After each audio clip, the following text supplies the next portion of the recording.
এই তিনটির মোবাইল মধ্যে একটি থাকলে আলাদা করে কোনো ক্যামেরা লাগবে না। এটি সম্ভবত গুগল পিক্সেল 8 বা 9 series type design. Camera setup: main camera প্রায় 50 এমপি, আল্ট্রা ওয়াইড প্রায় 12 এমপি, টেলিফোটো কিছু মডেলে 48 এমপি, জুম। বিশেষত্ব: এআই ক্যামেরা কিং, HDR+ এবং নাইট সাইট খুব শক্তিশালী, কম আলোতে সবচেয়ে ভালো ছবি দেয়, স্কিন টোন ও কালার খুব ন্যাচারাল।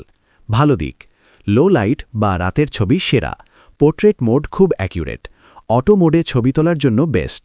খারাপ দিক: জুম স্যামসাংয়ের মতো শক্তিশালী না, ভিডিও স্যামসাংয়ের তুলনায় একটু কম ভার্সেটাইল। দ্বিতীয় ছবি: এটি দেখতে Oppo find x series type.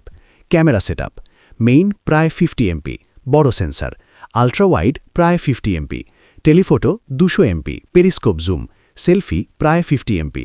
বিশেষত্ব: বড় সেন্সার, বেশি ডিটেইল, জুম ক্ষমতা ভালো, 4K বা হাই FPS ভিডিও। ভালো দিক: ডে লাইটে খুব শার্প ছবি, জুম করলে ডিটেইল ভালো থাকে, সেলফি ক্যামেরা স্ট্রং। খারাপ দিক: লো লাইটে পিক্সেল বা স্যামসাংয়ের থেকে দুর্বল হতে পারে, কিছু সময় AI বেশি ব্যবহার করে, ওভার প্রসেসিং। তৃতীয় ছবি: এটি Samsung Galaxy S series.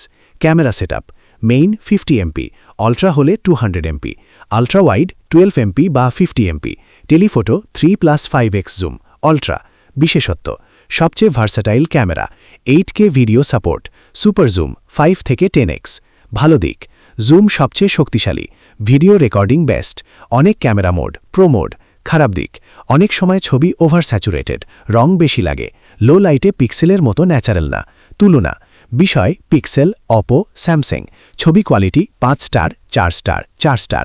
Low light 5 star, 3 star, 4 star. Zoom 3 star, 4 star, 5 star. Video 4 star,